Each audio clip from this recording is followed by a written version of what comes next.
Бүлтэн IT парк иймч байх гэж тэгээд манайх үйлдвэрээрээ ч юм уу те бусад салбараараа олон улстай өрсөлдөг гэвэл одоо хэдэн үйлдвэр бариад тэр хэмжээнд хүрэхин гэж бодлоор бүр ингээд хязгаарч хүрэхэргүй ч юм уу те нэг салбарыг маш их дэрлэгч байгаа асуудал те. Ёстой л холны газар бол ингээл хаасаагүй байдаг гэдэг шиг л. Одоо энэ антрепренер гэдэг энэ яриад байгаа юм чинь өөрөө одоо энэ нийгмийн асуудлыг технологи инновацаар шийдвэрлэх гээд өөрийнх нь амьдралтанд тулгарсан ч юм уу эсвэл иргэн тойрных нь амьдралд тулгарсан гудамжинд гараад болохгүй бүтггүй байгаа ямиг энэ нийгмийн асуудлыг шийдвэрлэж хийж байгаа залуучууд гэхгүй. Энэ мундаг залуучуудаа бид гадны зах зээл дээр алдах юм эрсдэл бас бий болж байна. Өнгөрсөн хугацаанд явагдаж байгаа яг энэ стартап ингээд бойжж явах явцад ер нь ямар стартапууд нь илүү амжилтанд хүрээд байна. Монгол улсад бол ерөөсөө финтекийн салбар бүр тий арай л бүүн болж байна уу. Манай залуучууд тэтэрхээ нэг санаагаа амар өндөр үнэлээд байдаг. За Юу ч болов байх чинь. Тэгвэл энийг мэдээгүй учирвал залуучууд айгүй их байгаа хаа. Тэгэл гой дотроо санаа бодчихад би надад нэг юм хаппи санаа байгаамаа гэлтэй. Тэгэл хаанаас эхлэхээ мэдгүй. Тэгээд энэ жил хийх гэсэн шинэ компани болдог. Тэгээ ICT Expo ямар болдог байсан? Одоо энэ жил болох ч байгаа Tech Week яг ямар онцлогтой хинхээ оролцох боломжтой.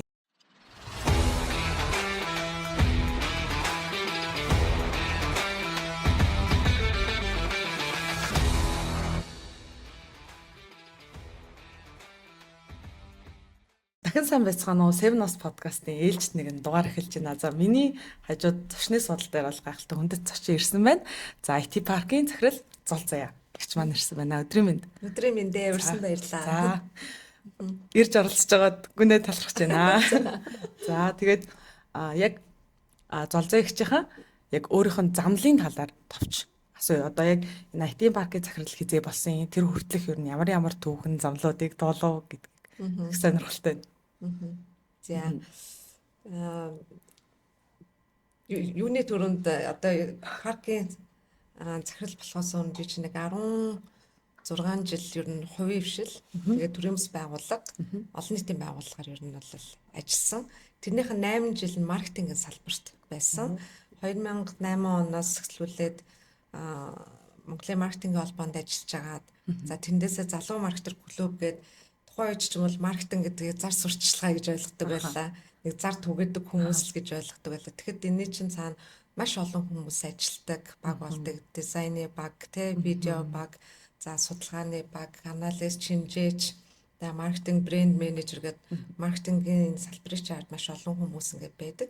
Тэгээд залуучууд яг хоорондоо цугладаг энэ талбар хомс байсан.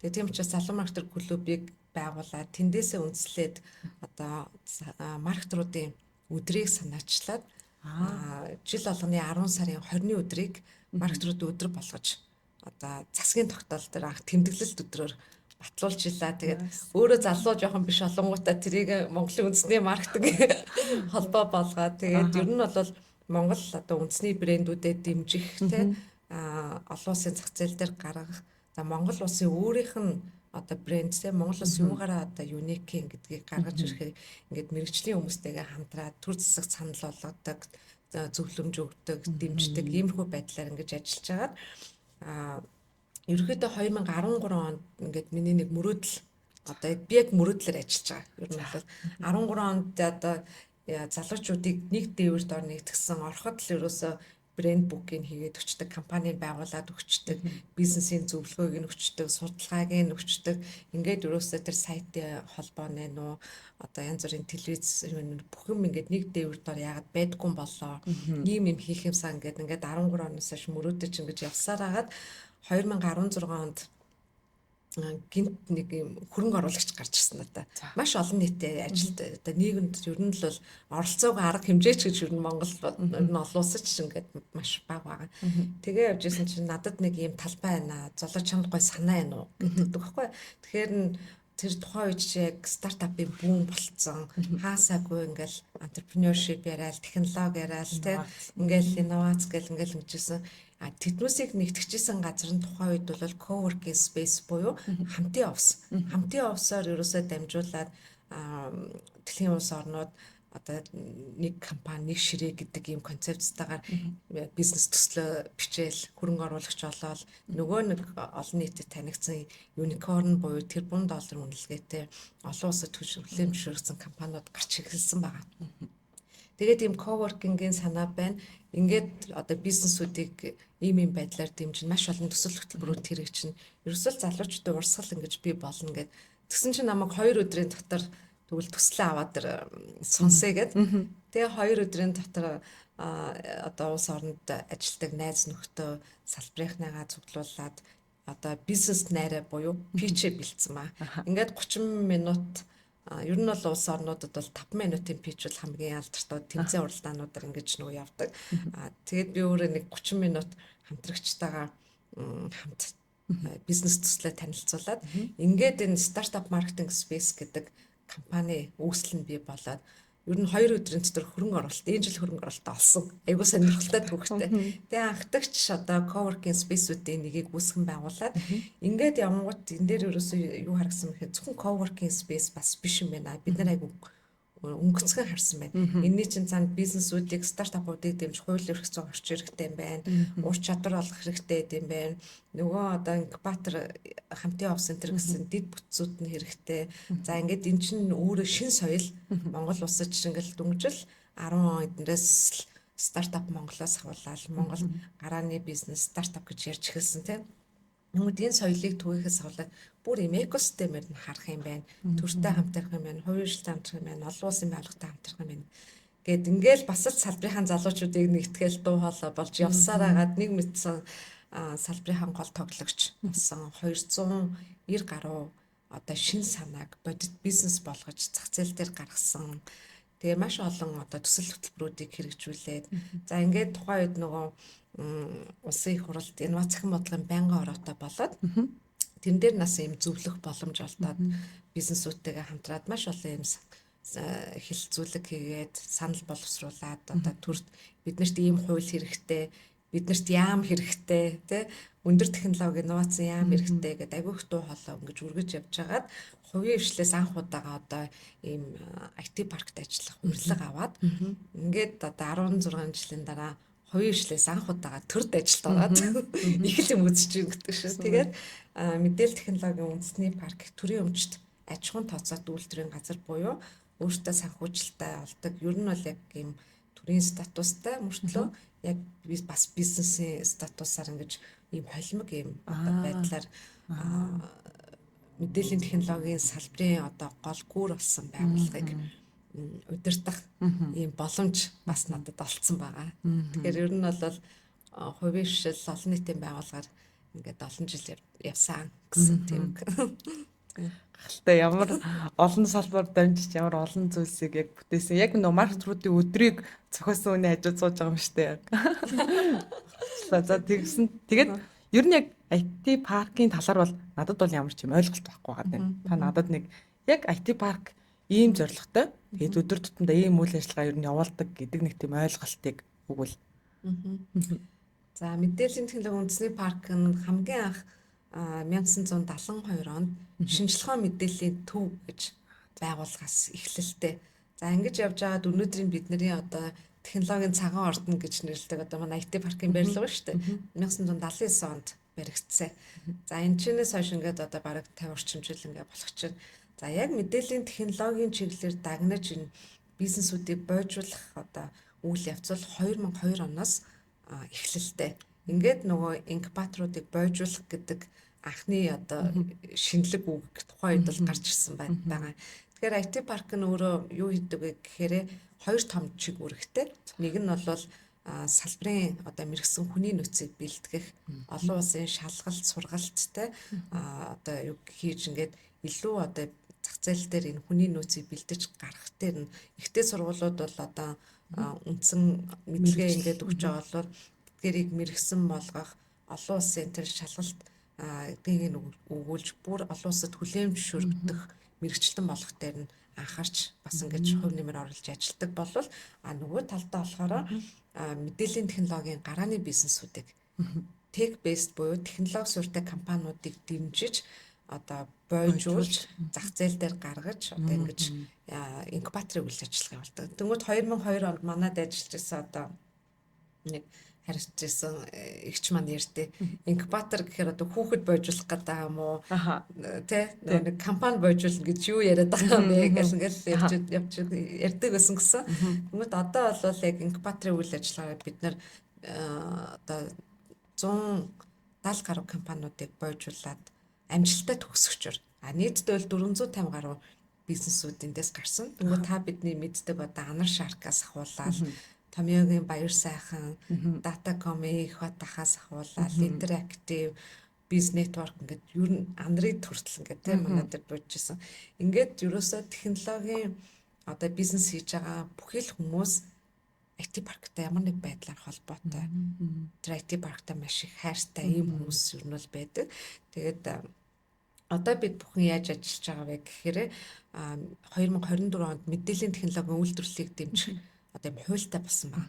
За тэр хуулийн дээрээ бүр тусад нь мэдээллийн технологийн үндэсний парк ийм 11 чиг үүргийг гүйцэтгэнэ гэдээ бүр урд нь биднэрт хуульч байгаагүй, журамж байгаагүй ингээд нэг юм яг нэг нүг байлгээд одоо төртөө голгцсан алиг хүчил хинж тоодгүй тийм ингээд нэг юм өөртөө орлогоо олцгоо ингээд энэ салбарын хөгжил бол одоо энэ буруу бодлогоос болж ер нь бол нэлээ юм хойшоо татагдсан гэж хэлж болно.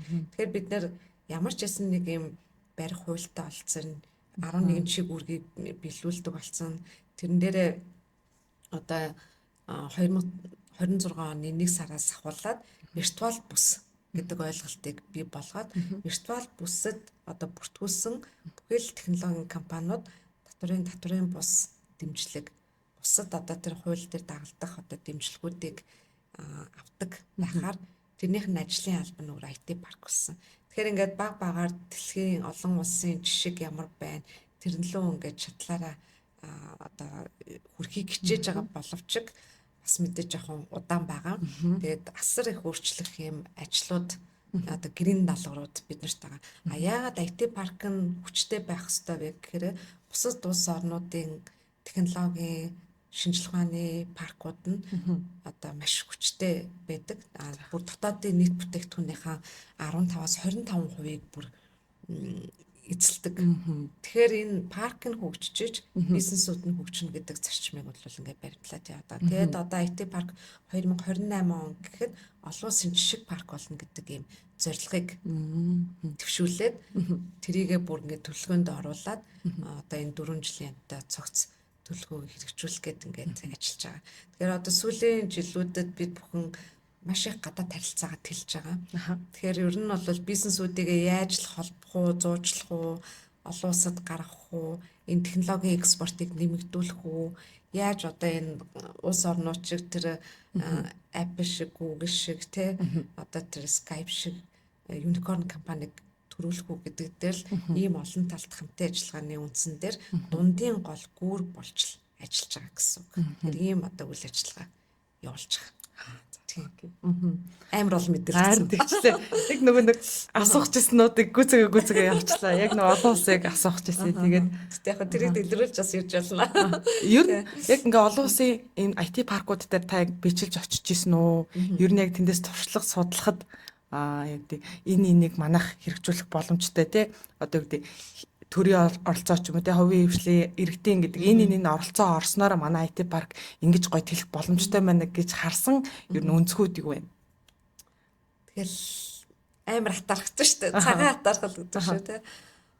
Бараг 30-аад технологи, инновац, шинжилгээ ухааны паркуудаар үтсэн 2018 оноос хойш өрн гол үздэг тухайн улс орноор нь очихоор л ерөөсө хотуудаар нэвхараад паркийг нь очиж үздэг.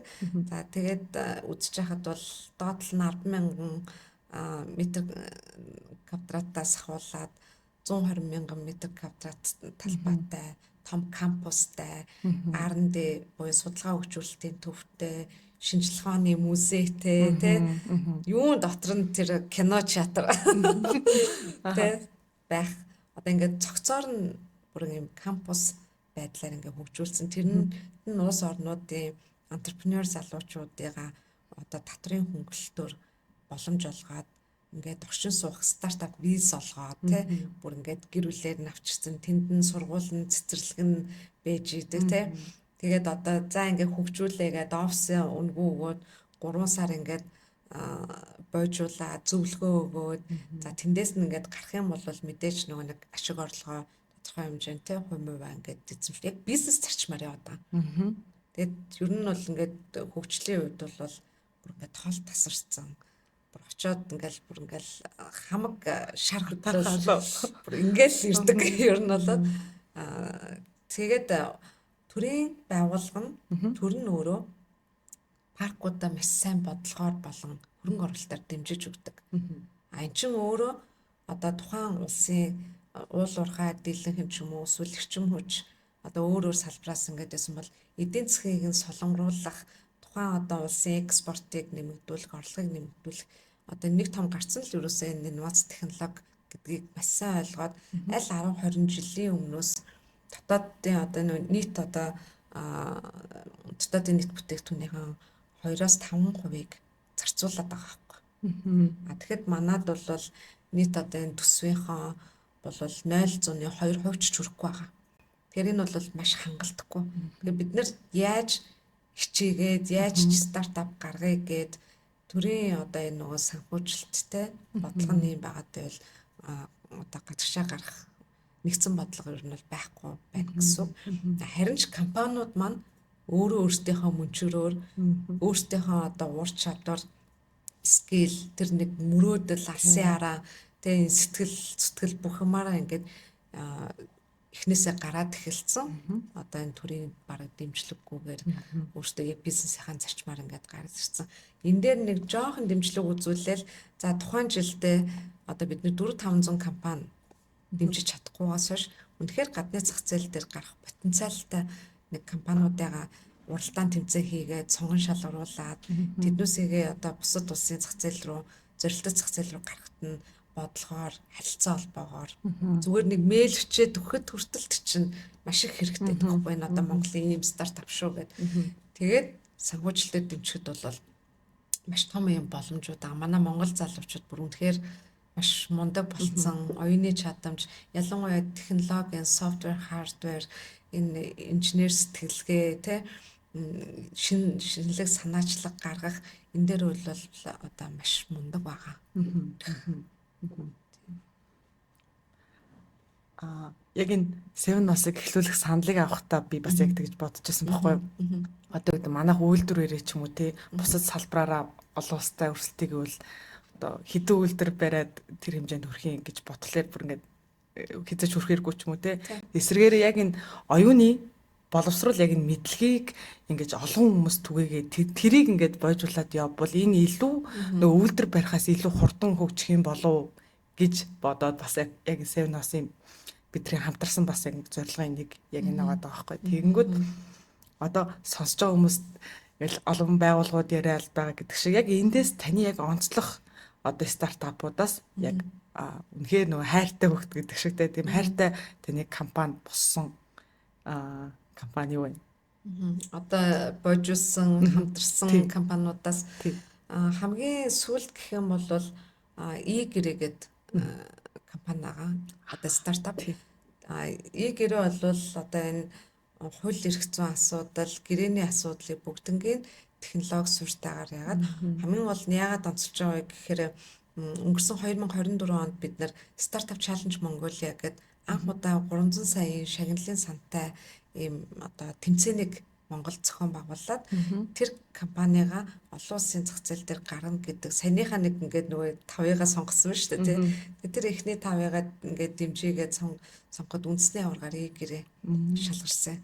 Тэгээд үндэсний аваргаагаа аваад бид нар Япон, Сингапур энтергээд ингээд яваад глобал тайзан дээр танилцуулга питчийг нь хийлгэж бариад ингээд явсан байгаа. Хамгийн гол нь E-гэрээгийн бүтээгдэхүүн нь өөрөө бол маш өндөр түвшинд блокчейн дээр те химлэг ухаан дээр суйрлаад ингээд хийгдчихсэн. Нөгөө талдаа багийн залуучууд нь одоо баг стартап хамгийн чухал байдаг. Бүр яг нэг юм хатгсан гар шиг те нэгээ нүхсэн. Одоо нэг нь маркетинг чаддаг бол нэг нь технологио хариуцсан, нэг нь санхүүгээ те үйл ажиллагаагаа авч явдаг. Яг тийм шижгэнсэн яг гарын одоо тамууруу шиг юм залуучууд ингээд хийдэг. Тэгээд ирэхээр нөгөө нэг илүү нэг алсын хараа нэг гэрлийн зүг яваад ирэхээр тэд нар ингээд маш хурдтай одоо хүртэл ингээд доктортой өсөлттэй маш ингээд мундаг ингээд явж байгаа. Энэ мэтлэнгээр ингээд манай инкубатор дотор жишээлбэл SEM гэдэг компани байгаа. SEM болвол яг нийгмийн маш олон төслүүдийг хэрэгжүүлдэг. Тухайлх юм бол нөгөө бионик гар гэдэг нөгөө гаргүй хүүхдүүдэд ингээд нөгөө роботын юм хиймэл нөгөө холбож гараад хийж өгөх юуг төслийг эхлүүлээд 50 хүүхдийг одоо гартаа болгох тийм төсөл байгаад явж байгаа. За тэр дотор тэдний бүтээгдэхүүн гэхэд задраад дрон одоо ногоон автомашины зогсоол зогсоолын систем, модгийн систем одоо юу гэдэг ингээд бүгднийг ингээд шийдлүүдийг гаргацсан байгаа. Төвчрлийн асуудлыг шийдвэрлэх одоо юу гаргаж ийн гэдэг ч юм уу те. За одоо жишээлбэл дараагийн нэг бас компани бас манай одоо бодож байгаа компани OnePlace HR гэдэг одоо Монголын бүхэл томоохон компаниудтай хамтарч ажиллаж байна. Хүний нөөцийн асуудлыг шийдвэрлэхдээ хиймэл оюун ухаанаар дотроо шинэ ажилд авахаас ахуулаад ажилтан дотроо өсөж хөгжих боломжийг нь тоглоомын аргаар ингээд шийдвэрлэсэн гэдэг ч юм уу те. Ингээд одоо маш олон компаниуд байна. За ингээд Fibo Cloud гэдэг бас cloud компани аль хэдийн бидний компаниудыгаа дэмжин олон улсын зах зээл рүү гарна гэж хахад Казахстан, Узбекистаны одоо манай монголоор бүх өөр операторуудыг нэгтгсэн тийм олон сая хэрэглэгчтэй компани дэд бүтцийн клаудын асуудлыг шийдэж гэрээ байгуулж байна. Exosync ингээд Америк руу гарч байна. And Global тэргээд ингээд чимээгээс системс гэдэг Монголын бүр хиймэл оюун ухааны үнээр ярих байх юм бол бүтцийн бий болгоцсон. Бусад улс орнуудын одоо томоохон хиймэл оюун ухааны экспертүүд нь вау гэд бүр ингээд шигширж хахад Монгол тэрийг нь дэмжиж чадахгүй байна. Ийм юмнуудаас болоод ингээд нилээн те Монгол эзэдтэй фаундертай үүсгэн байгуулагчтай энэ мундаг залуучтай бид гадны зах зээл дээр алдах юм эрсдэл бас бий болчиход байна. Ингээ ер нь би бүх компаниудтай амар хайртай. Бүгдээрээ яагаад вэ гэхээр одоо энэ entrepreneur гэдэг энэ яриад байгаа юм чинь өөрөө одоо энэ нийгмийн асуудлыг технологи инновацаар шийдвэрлэх гээд өөрийнх нь амьдралд нь тулгарсан ч юм уу эсвэл эргэн тойрных нь амьдралд тулгарсан гудамжинд гараад болохгүй бүтггүй байгаа юмыг энэ нийгмийн асуудлыг шийдвэрлэж хийж байгаа залуучууд байхгүй. Тэгэхээр би эдгээр залуучуудад бүгдэнд нь бүр амар хайртай бүр аль болох бүгднгийн нөө чадлаараа дэмжих гэж ер нь бол хичээдэг. Тэгээд тэгжээж энэ улс орн одоо тий болохгүй бүтггүй байгаа юмнууд нэг нэгээрээ шийдэгдээд ингээд явж байгаа. Тэгэд энийг бол угаасаа л технологиор л одоо шийднэ. Тэгэхээр эднээсээ энэ залуучуудыг л бид нэр амар сайн дэмжих хэрэгтэй. Одоо нөгөө нэг хэрвээ би ч юм уу те ингээд нэг найзуудаараа ч юм уу баг босгоод одоо стартап хийх гээд одоо танай IT парк дээр ингээд оролцохоор хэрвээ болвол ямар шаардлагууд эдийн ер нь хэн оролцох боломжтой юм. Тэгээд өнгөрсөн хугацаанд явагдаж байгаа яг энэ стартап ингээд бойжж явах явцад ер нь ямар стартапууд нь илүү амжилтанд хүрээд байна. Тэгээд одоо үгтэй ингэх боломжтой. Жохоо нэг тэрийгээ сайжруулчвал манайхаа ингэх гэдэг ч юм уу тийм зөвлөгөө таны зөвс юу нэ одоо ингээнээр хэлвэл тоогоороо харьцуулбал яг яагаад одоо үгтэй тэр стартап тэр яг амжилтгүй болсон шалтгаан нь таны зүгээс юу гэж бодож байна? За IT парк тэтгэлээд ороход манайха инкубаторын хөтөлбөр гэж байдаг. За инкубаторын хөтөлбөрт үндсэн инкубатор 2 жил. За 2 жилээ ингээд дуусгах юм бол агсан түвшний болон инкубаторын дараах гэдэг ийм үйлчилгээнүүдтэй. За тэгмээд инкубаторын одоо хөтөлбөрт манад элсэж орохын тулд бид нэр ингээд улиралдаа зарлалтай. Тухайн нэг өрөө ингээд нөгөө нэг төгсөгч гарах юм бол оронд нь одоо авах нь шүү дээ. Бид нар чинь орон зайн хувьд айгүй хязгаарлагдмал байгаа шүү дээ тий. Тэгээд зарлаад ямар тэрэн дээр ингээд 10, 20, 30, 40 компаниуд ингээд явах юм бол 2 өрөө сулрахлаа гэх юм бол 2 компани тий. 3 өрөө сулрахлаа гэвэл 3 компани гэж аавна. За тэгээд бизнес төслөө биднэрт өгнө, ямар зорилготой үйл ажиллагаа явуулах гэж байгаа. Шин санааны түвшинд байгаа юу, эсвэл прототип бүтээгдэхүүн үйлчилгээ нь эсвэл демо хувилбар нь гарцсан байгаа юу гэдэг ч юм уу. Иймэрхүү байдлаар биднэрт питчийн шүүгчдийн бүрэлдэхүүн болохоор ихтэй сургууль, захим яам, IT парк, хөрөнгө оруулагч, хувийн хвшил, амжилттай явж байгаа стартап гэдэг ингээд эрдэм шинжилгээний байгууллага гэдэг 7 оны бүрэлдэхүүнтэй бүр ийм сонгон шалгуулалтын бүр. Тэгээд тэр болгоно нь ингээд улирлаараа хүмүүсээ сольдог. Тэндээс магадгүй хөрөнгө оруулагч нь тэр шин санааг дараагийн 6 сард нь сайн байх юм бол хөрөнгө оруулна гэж амлалт энэ өгдөг байхгүй. Тэгэхээр анханаас нь ингэж нөгөө дэмжих ёстой бүх оролцогч талууд нь байгаад ингээд одоо онооныхоо юугаар хамгийн өндөр оноо авснууд нь ордог байгаа. Тэгээд 6 сар тутамдаа үнэлгээнд ордог. Сар болгон биднэрт репорт өгнө. Тэдэн ажлын байр бий болголоо. Бүтээгдэхүүн үйлчилгээ маань ингэж байна. Тэгэл IT паркийн үйл ажиллагаанд дэвтэгтэй оролцсон энэ төр. Тэгээд 2 жилийн хугацаанд 4 удаа үнэлгээнд ороод за энэ компани маань бол үнэхээр сайн ингээд явах боломжтой байна. Чашаа гэх юм бол дараах үйлчилгээндээ ингээд оруулаад ингээд явдаг байгаа. За ингээд одоо сүүлийн 8 жил ер нь стартапуудтай ажиллаад ингээд явхад ер нь яг стартапыг амжилттай явуулах 5 хүчин зүйл ер нь бол үеийн үед энийг ганцхан би ч гаргачаагүй. Бидний нөгөө өмнө том те стартапуудыг хийсэн хөрөнгө оруулсан за онлын түвшиндөө ч гэсэндээ ерөнхийдөө ингэж ярьдаг. Хамгийн эхлээд бол тайминг буюу цаг үе олсон байдал. За одоо энэ бизнесийг хийхэд нийгэм эдийн засгийн байдал, улс орны, дэлхийн одоо юу гэдэг те яг хэрэгцээ шаардлага байна уу гэдэг одоо судалгааны түвшиндөө те тайминг. Хоёрдугаарт нь ерөөсө баг хамт олон. Баг хамт олонгүйгээр одоо үүсгэн байгуулагчд ялангуяа тий 3 байна уу 5 байна уу 2 байна уу үзэл санаа нээсэн нэг алсын хараа зоригтой байх дундын ойлголтоо нэгтгэхээс хавуулаад энэ бол ингээд бүр маш чухал. Тэгээд бизнес модель тэгээ зөв тодорхойлох. Ямар одоо орц барилгатай ах юм тий ямар бүтээгдэхүүн үйлчилгээ яаж нэгээ бизнес болгох юм ч өөрөө ингээд том төлөвлөгөө ингээд чи. За тэгээд хөрөнгө оруулалт санхүүжилт тэгээд хууль эрх зөрчин гэсэн иймэрхүү байдлаар энд ингээд энэ дүрийг хийсэн ч хууль эрх зөрчин муу байвал бас л ийм асуудалтай байгаад байна. Баг хамт олон байхгүй бол бас л ингээд асуудалтай. Цагаасаа өмнө одоо аливаа нэг юм санаачилчил тэр үед цаг нь биш байл бас ингээд асуудалтай тий. Энэ дундаас гэвчиг хамгийн чухал нь ерөөсөө миний хувьд бол хүн хоорондын харилцаа, хүнтэй хамтарч ажиллах, үсгэн байгуулагчтай ойлголцох энэ нийлж нэгдээгүйгээс болж тэр санаа нурах эсвэл ингээд стартап байхгүй болох тохиолдол зөндөө байдаг. Дийлэнх нь. Манай дээр ч гэсэн тийм одоо зүйлс тохиолдож байсан. Энэ нь одоо нэг нь сая хэлсэн шүү дээ. Маркетинга, нэгэн шин санаагаа, технологио одоо юугаа ингээд хариуцаад ингээд байдаг бол тэр баг тэр хөрөнгө оруулалтыг босгоно. Тэ бизнес моделээ хамт гаргана. Цаг үе нь болоогүй гэсэн чинь тэрийг өөрчилж хүмүүс таниулна тий зах зээл дээр гаргана. Энийг хийх хүнлээ. Яаж хийхээ хамтарч байна.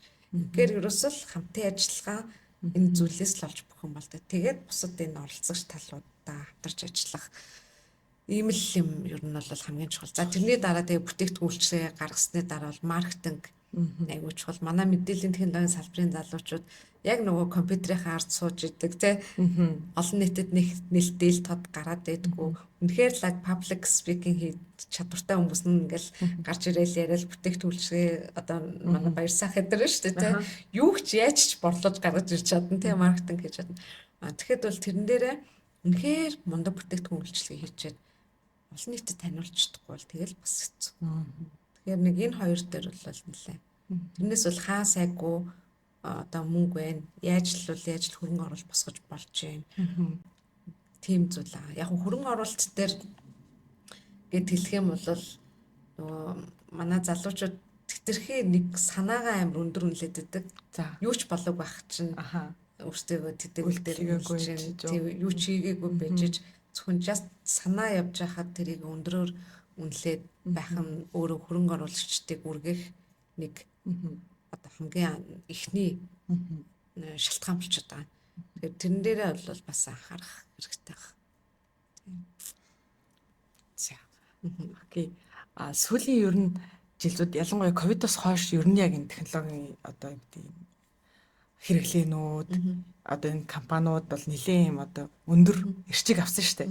Яг одоо тэрэн дундаа яг энэ сүүлийн 5-аас 10 жилд яг ингээд онцлох одоо яг энэ технологитой холбоотой таны хувьд өөрчлөлтүүд юу байна? Яг ерөнхий асуусан. Монголоор ярих юм Монгол дээр Тийм, те тийм. Монгол улсд бол ерөөсө финтекийн салбар бүр Тий. бүр арай л бүүн болж байна уу Аха. те Аха. энэ iPod бол амар гарч байна те сүүлийн 2 жил бол үнэхээр хэмэл оюухан AI дата чухал гэдгийг уусаа дэлхийн нийтээрээ ч бүүн болсон Монголд ч тэрнээс дутаагүй хэд хэдэн компаниудаас ингэж гарч ирсэн тий юу байгаа. Дараагийнх нь болохоор тэр нөгөө нэг киоскууд байгаа шүү дээ тий. Янз бүрийн төлбөр тооцооны систем тэгээд одоо дэлгүүргүй худалдагчгүй дэлгүүр тий гэх мэтлэнгээр ийм киоскийн юунуудаас нэлээ амжилттай аюутай ингээд явж байна. Яг уу ERP систем дотроо бүр ингээд дагнаад тий хүний нөөц юм уу гэд ингээд дагнаад бол явж байна. Том нийгмийн асуудлаараа гэж ярих юм бол одоо энэ камержуулалтын систем дээрээс нэлээд том өөрчлөлтүүд гаргаад тэр нь машина хүнээ тоолдог болоод хэмэл оюуханаар ягаад хин дүрм өчөхгүй байгаад байна. Аль нь төгжил үүсгээд үсэхгүй байгаад байна. Тэрийг хүртэл бүр тооцоолоод гаргаад ирсэн учраас тий. Ер нь бол бүх одоо нөгөө олон улсад хөгжиж байгаатай адилхан Монголд бол ерөөсөө энэ технологийн салбар гэж дангаараа биш. Энэ бол бүх салбарын асуудал. Ерөөсөө боловсролын салбарын ч асуудал, аялал жуулчлал дээр ч технологи, үдэ аж ахуй дээр ч технологи, уул уурхай дээр ч технологи. Тэгэхээр энэ бүх салбар чинь өөртөө дижитал шилжилт хийжиж энэ уламжлал дээр инновац технологи шингээжиж орчин үеийн өвтэйг хүл нийлүүлж чадах нь гэдэг юм болоод байгаа байхгүй. Тэгэхээр одоо тэр бол сүүлийн 5 жилээр таймлаа дээр бол хамгийн том зүйл нь ерөөсөө технологи бүх салбарт гэдэг л тийм ойлголтыг өгөх гээд. Тийм. Окей, гоё ойлгож байна. Одоо ер нь манай ер нь ийм стартапууд ч юм уу түрүүнд одоо юу гэдэг.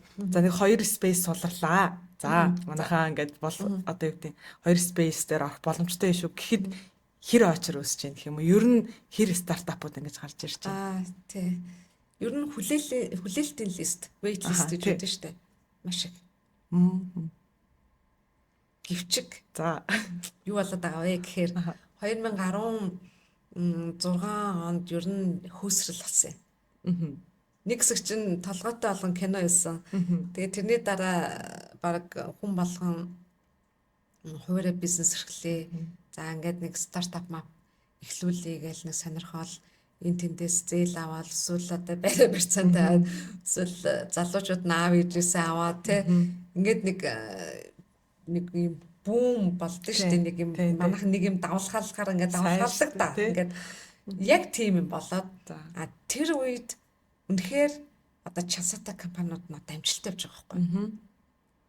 За тэгсэн одоо яаж байгаа вэ гэхээр стартапууд шинээр мэдлэхгүй байна. Маш багассан. За буюу одоо ингээд дамраа одоо стартап хийн гэдэг чинь бүх юмаа хийжтэй. Шалаач байгаа нь усаа цэвэрлэн санаагаач гарган мөнгөч болно хөрөнгө оруулалтаа чинь энэ ингээд нэг юм кул залуучууд гоё харагдаад байгаа олвч тэрний цаана асар их хөдөлмөр золиос те юм олон даваа чаленжуудыг ингэж давж явж байгаа те тэгээд тэрийг ингээд хүмүүс залуучууд ялангуяа мэддэг болсон болохоор ингээд нэг газар ажиллаад баг амар амгалан байж те нөгөө талдаас нуруугаа ахуулсан ч байгаа. За ёстой нэрээ дампуураа бүтггүй байна, чадахгүй байна гэдэг нь ч байгаа те. Ингээд яхаар эргүүлээд одоо хөөсрүүлэх нь хайшин. Гэхдээ эргүүлээд ингээд энэ нэг Монгол улс залуучуудыг бизнес хийх ийм гоё боломжтой болсон шүү. Ингээд одоо энэ стартап руу орооч те энэ салбарыг ингээд сонирхооч гэд ингээд олон болгомоор байгаа байхгүй. Дахиад тоог нэмээр тэгжээр дахиад тэрний цаана чансаатай компаниуд ингээд олноороо төрнө. Яагаад стартап чаленж Mongolia гээд 24 онд хийсэн үндэсний авраг шалруулах тэмцээнийг дахиад энэ жил хийх гэсэн шинэ компани болдог. Тийм үү? Маш би бүр нэлээд байдаг гэж боддог шүү дээ. Ховор. Тийм үү? 24 онд байгуулагдсан тэд нар чинь бүгд орсон шүү дээ. Аха. Дахиад ингээд энэ жил хийх гэсэн чинь Байх. нөгөө хэд мэл байгаа байхгүй. Мм. Тэгэхээр чинь нөгөө нэг стартап Монгол гэдэг ийм хөдөлгөөн хийх хэрэгтэй мó тэ ингээд нэг юм залуучуудад нэг гоё юм уриалга энэ салбарт ажиллах гоё тэр нэг буцаа дотор нь тэр байгаа хүсэл мөрөөдлийг нь ил болгож гаргаж өгч юм уу ийм нэг юм биднэрт хэрэгтэй байгаа. Тэгэхээр танаа энэ суугаарч гэсэндээ аюу хэрэгтэй. Тийм ээ. Тий. Ястай мдэггүй юм байна. Тий. Одоо яг бид хэд чинь гоё ингээл одоо төрөний тулгын 3 чулуу шиг тэг маркетинга, технологи одоо юу гэдэг санхүүгээ гэдэг ингээ харьц одоо юу гэдэг яг багаа гоё бүрдүүлээд гоё санаагаа олоод багаа бүрдүүлээд тэгээ юмнуудаа ганц нэгээрээ үйлдээд болж ийн болохгүй гэдэг алдаа юмнуудаа засаад нэг хэрэглэхэд боломжтой нэг асуудлыг шийдсэн гэдэг ч юм уу нэг тиймэрхүү стартап юмнуудаа эхлүүлчихэд бол ингээд очно гэж ойлголоо. Тий. IT парк дээр. Тэгээд очоод тэндээсээ хөрөнгө оруулалт авах боломжтой юм байна. За тэгээд дахиад ингээд сургах Зөвлөгөө дотроо зөвлөгөө авах сургалтууд ивент олон улс руу явах юм байна. Гэт ингээд яг бүх боломжууд яг энд хамгийн нэгдлийн цэг юм байна шүү дээ. Тийм. Яг сая л ойлголоо. Тэнгүүд энийг мдэггүй жишээлбэл залуучууд айгүй их байгаа хаа. Тэгэл гой дотроо санаа бодчихвал би надад нэг юм хаппи санаа байгаа маа гэлтэй. Тэгэл хаанаас эхлэхээ мэдэхгүй гой багаа бүрдүүлэхэд хэцүү гэдэг ч юм. Би бол тэгсэн гэж бодож байна. Орон нутагт ч юм уу эсвэл гадаадд байгаа залуучууд хүртэл виртуал инкубаторт орж эхэлж байгаа. За. Тэр нь болохоор манад чинь нөгөө орон зай багтай.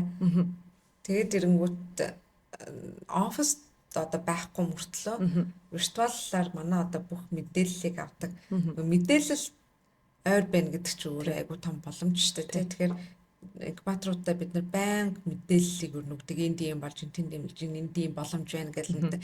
Тэр мэдээллийг авах энэ community-д манай инкубаторын community-д нэгдэх болоор бас виртуал инкубаторыг бас зарлж байгаа.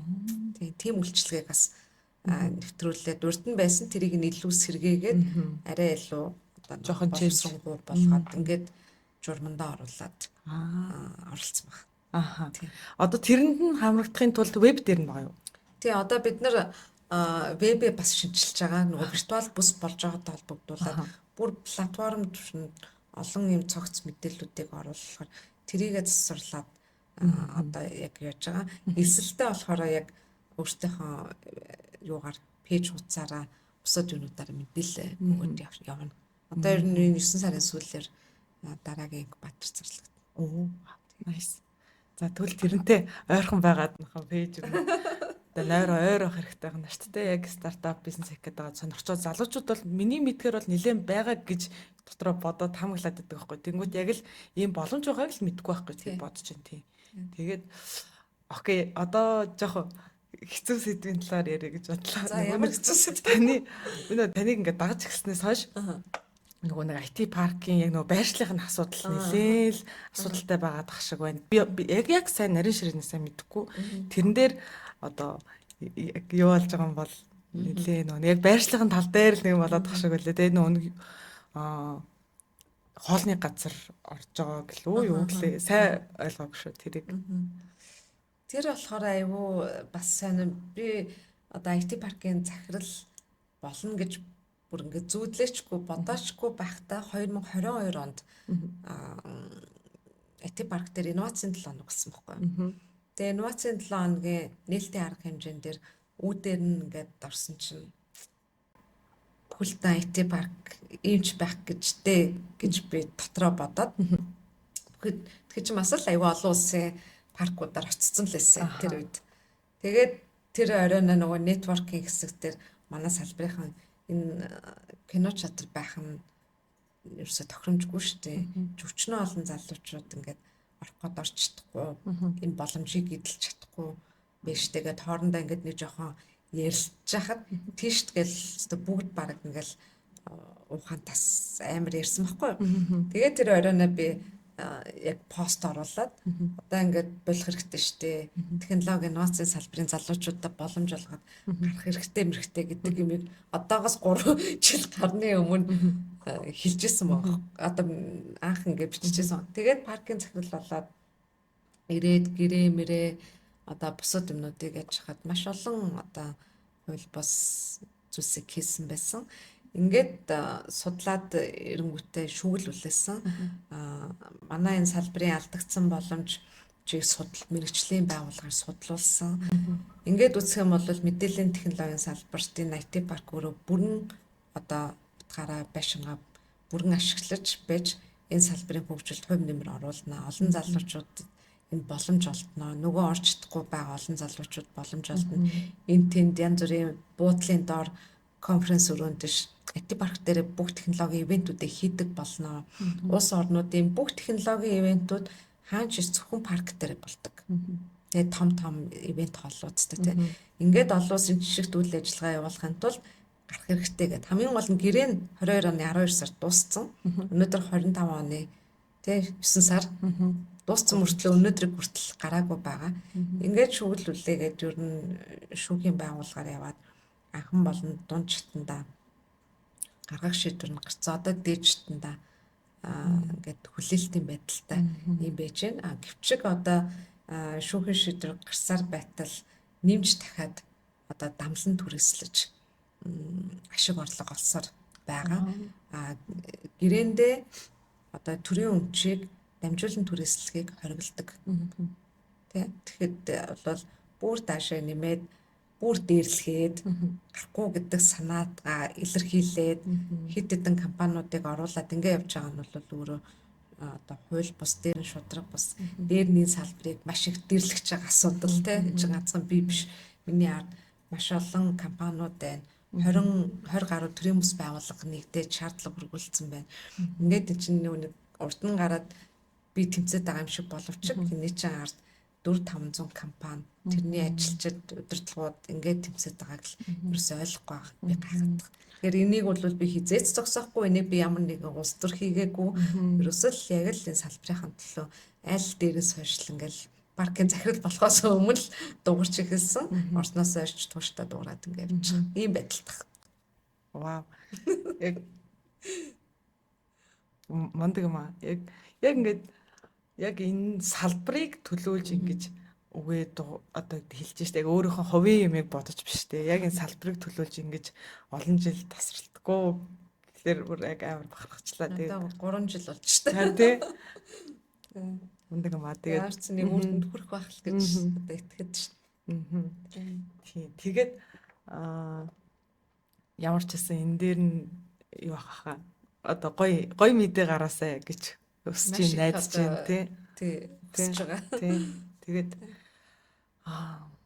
ямар ч лээсэн мэдгүй миний одоо зэт үеийнхний гэх юм уу миний бодлоор бол ёстой л холны газар бол ингээл хасаагүй байдаг гэдэг шиг л илүү яг энэ инновац боловсролт хөрөнгө оруулах газар угаас яг зөвхөн шүү дээ тэгэхээр тэр нь илүү их байвал яг бид нартэй надад болон айгүй олон хүмүүст яг илүү стартап босгоод тэрэнд бол хамаагүй л яаж ч утсан л зүг байгаадах юм. Тэгээд тэгж л бодлоо. Тэгээд одоо нэг ICT Expo тэгээд Tech Week-ийн талаар танаас энэ асууя. ICT Expo дээр бол би өмнөх жилүүдэд бол огт оролцож байгаагүй мэдлэг тийм юм бол байхгүй. Тэгээ ICT Expo ямар болдог байсан? Одоо энэ жил болох ч байгаа Tech Week яг ямар онцлогтой хинхээ оролцох боломжтой ер нь нэг юм.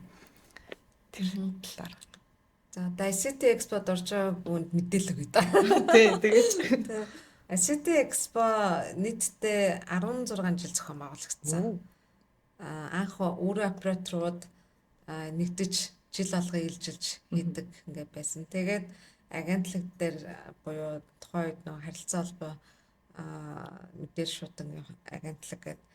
За ингэж явж байгаад өнгөрсөн 23 онд ICT Expo IT парк анх удаага ерөнхий зохион байгуулагч чаар ажиллаад би захирлаар ирээд тэгээд тухайн үед чинь одоо хүүхдийн паркад 198 компани 495 бүтээгдэхүүн үйлчилгээг танилцуулсан технологи 186 мянган хүн ирж оролцож байсан.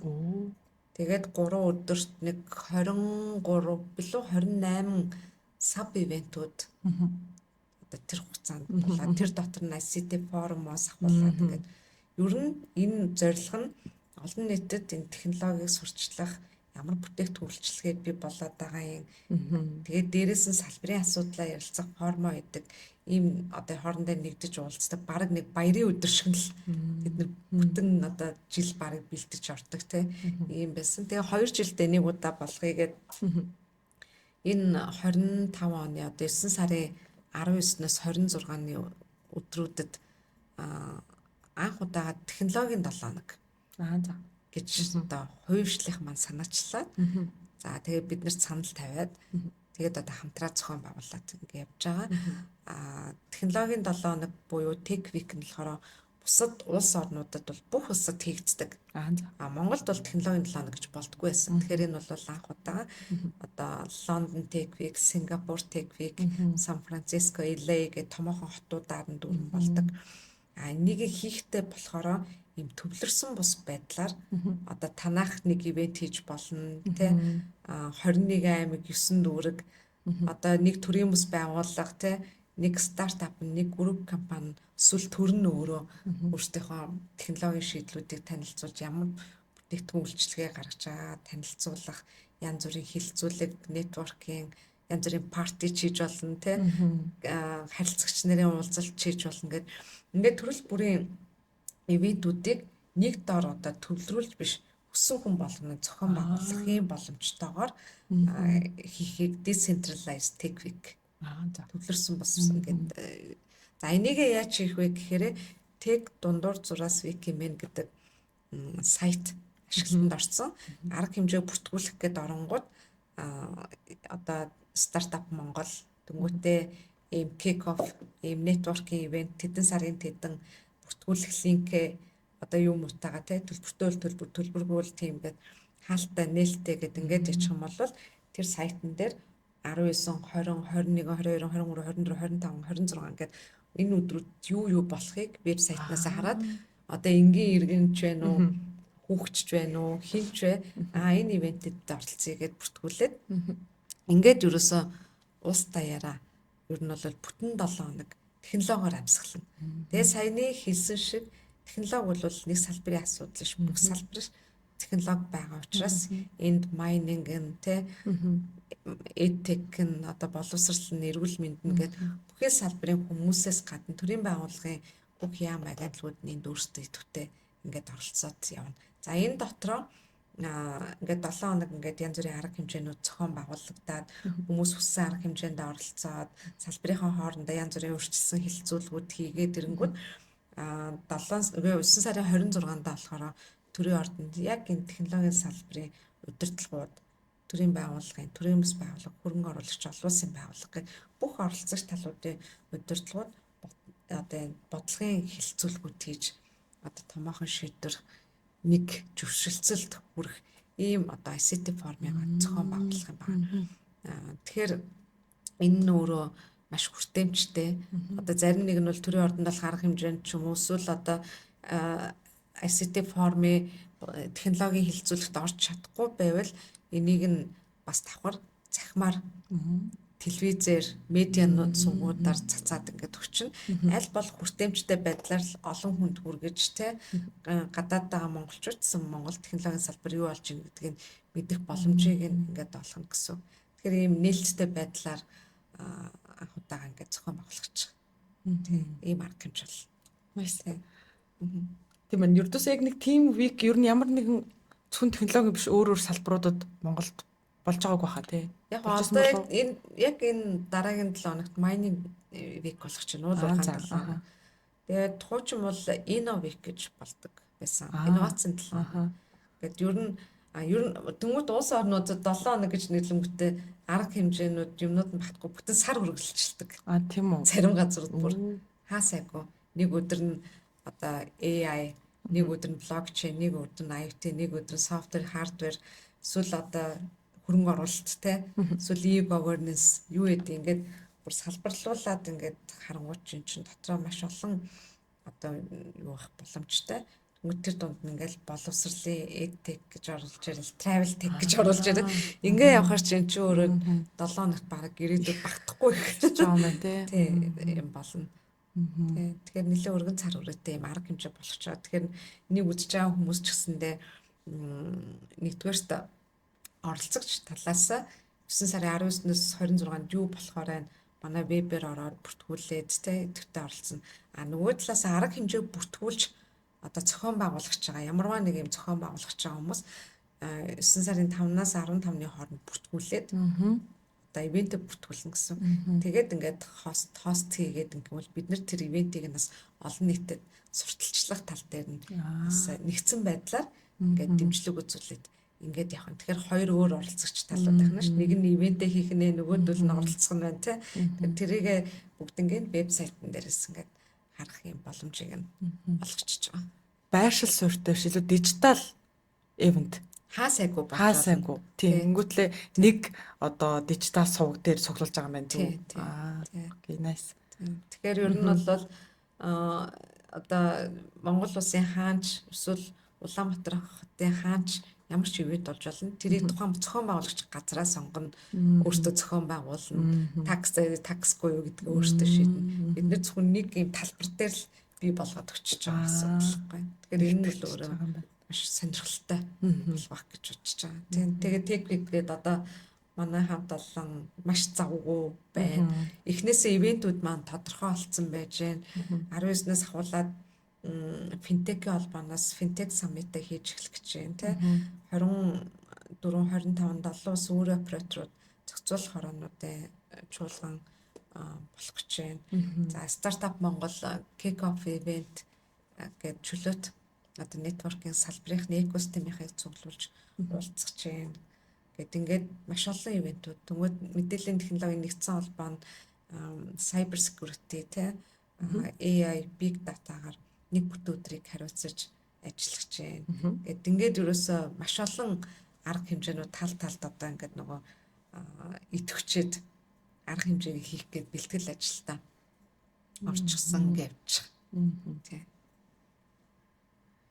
Одоо ингээд сонсож байгаа гэдэг байгууллага биш яг хувь хүн сонсож байгаад яг ингээд сонирхож байгаа одоо тэр нөгөө талд байгууллага зохион байгуулж байгаа байгууллагынхаа яг тэр сонирхож байгаа сэдвийн хүрээнд тэр яг тэр технологитой холбоотой яг тэр ивент дээр нь өөрийнхөө хүсэлтээр алинд нь ч очиж болох юм байна юм уу? Хаа ч гэсэн. Өөрөө сонгоод 25-нд энэ болох юм. Аян нэг гой сонирхолтой хөтөлбөртэй байна. Энд оролцъё гэж бүртгүүлчихнэ. Тэгэх юм бол биднэрт бүртгэл нэрэхгүй зохион байгуулж байгаа газарт нь шууд тэр бүртгэлийн систем дээр очиж гэсэн үг байхгүй тий. Иймэрхүү байдлаар ер нь бол зохион байгуулна. Энийг одоо анх удаага туршиж үзэж байгаа. Таны тий Монголд одоо анх удаага хийх гэж тий. Тэгэхээр дараа жилийнх нь бол илүү сонирхолтой болно. Тэгээд энэ жил бол экспо байхгүй тийм байна тий. Экспогоо болохоор 2026 онд international зохион байгуулахаар олон улсын түвшинд олон улсын оролцогчтой улс улсуудын бүтүүдтэй тийм байдлаар зохион байгуулъя гэдэг 10 сарын 1-ээс дахиад бэлтгэл ажил бүр эхэлнэ. Энийг ICT форумоор олон нийтэд зарлаад яг хизээ болохоо зарлаад ингээд энийхэн дагуу дахиад бэлтгэл ажил гээд бид нарыг араасаа ингээд ажлууд хүлээгдэл ингээд байж байгаа та ер нь бол их завгүй хүнийг цаг гаргаж авчирч байгаа гэж бахархчлаа. Тэгээд ер нь бол яг энэ викиг бол жилэн болгон илүү явуулах болон сонирхолтой тэгж алсын хараа нь бол тийм байгаа юм шүү дээ. Олон улсын ер нь викүүд бол хэдэн жил ер нь тэгж дараалж амжилттай. Маш олон жил болсон болдго юм байна тий. Энийг гэхдээ ямар ч салбарыг хийж болох юм байна зүг. Тийм шүү дээ. Одоо ингээд технологи өөртөөхөө бизнест оруулсан tech based бүхэл компаниуд тий ер нь бол зохион байгуулах, энд нэгдэх, энд оролцох ерөөсөө бүхэл хүмүүст нээлттэй тийм байна. Тэгж л ойлгож болно да. Гэхдээ ер нь яг өгч байгаа үн цэнүүд нь тэгвэл өөр гэсэн үг үү? Тий одоо хүлээгч байгаа үр дүнгээ бид нэр нэгдүгээр тийм технологи хэрэг ялангуяа иргэдэд ингээд ийм технологийн айц гэдэг шүү дээ. Би нэг хэрэгжилж чадахгүй байх болов уу? Эсвэл ингээд нэг хүн мэдгүй юмдаа ингээд нэг жоохон юу ханддаг шүү дээ. Эмээнгүй ханддаг. Тэгвэл технологи таны амьдралыг яг яаж өөрчлөөд байгаа юм бэ? Амьдралын чинь хялбар, энгийн, төвөггүй одоо хурдан тий амар амгалан байх гэж шийдлүүд ингээд нөгөө тал бизнесүүд ингээд бүтээгдэхүүнчлэгээ гаргаад байгаа тий. Тэгвэл тэрэгцсэндээ ингээд танилцуулах тэр цахим ур чадварын аянууд, янз бүрийн ажлууд 21 аймгаар одоо манай цахим үйлчилгээний зохицуулалтын газар жишээлбэл аянаа эхэлсэн. Ингээд явж байгаа жишээтэй. Тэрэнд нийтдээ одоо нэг 70 мянган хүн оролцсон гэсэн мэдээлэл бол надад байна. Тэгэхээр тэр нөгөө талдаа иргэдийг одоо цахим ур чадварт одоо суралцуулах нүгээр амьдралыг чинь илүү энгийн одоо тайван болгоод байгаа шүү гэдгийг одоо ойлгуулах, таниулах. Бусад салбарт уламжлалт байдлаар яваад байвал ингээд бизнес чинь хөгжихгүй шүү. Тэгэхээр технологи инновацийг одоо ингээд энэ салбартаа ингээд хамтран ажиллаач ээ. Тусдаа битээ юм хийгээд хамтарч ажиллая. Энд чинь энэ залуу тэр шийдлийг чи аль хэдийн гаргацсан байна. Тэрийг энэ уул уурхайн компанид худалдаад авчаач ээ. Ерөөсөө нэг талбарт бүгднийг ингээд давчих гээд байна шүү дээ тий. Тэнгүүт нь төр нь ингээд гадны програм аваад байна шүү дээ. Болчихч Монгол програм байна шүү дээ. Ингээд хооронд нь ингээд толбоод энэ Монгол залуучууд хийж бүтээж чаддсан байна гэдэг итгэлийг өгөх нь өөрөө айгүй чухал байгаа байхгүй. Тэгэхгүй болохоор ингээд Монгол гэхээр бараг чаддаг ч юм уу даггүй ч юм уу гэсэн үл итгэлцэл байна нэг байлгаа. Тэгэхээр яг энэ одоо TechWeek-ээр бид нар энэ экосистем, дижитал экосистем маш идэвхжээд хоорондоо мэдээлэл ингээд солилцоо нэг зөвшөлтсөлт хүрн нэг мэдээлэлтэй болно гэдэг чинь өөрөө яг хөө нийт монголчуудад хүрч чадахгүй ч болно. Гэхдээ сонирхсон одоо өөрийнхөө одоо бүтээгдэхүүлчлэгээс сурчлаа гэсэн нөгөө тал технологийн мэдлэг мэдээлэл сайжруулах гэсэн хүн болгонд л нээлттэй байхгүй. Тэгэхээр одоо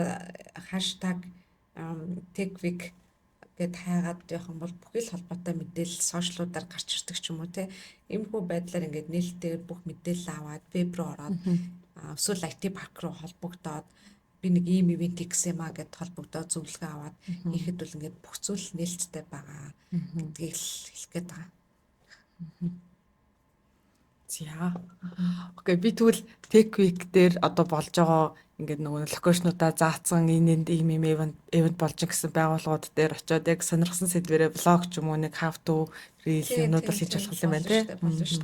Окей, яг нэг үнэхээр сонирхолтой тэгээ яг нэг хэрэглэгчдэд үнэхээр хэрэгтэй тэгээд нэг гой мэдүүлчихье гэсэн юмнууд дээр очиж блог хийл гэж бодож байна.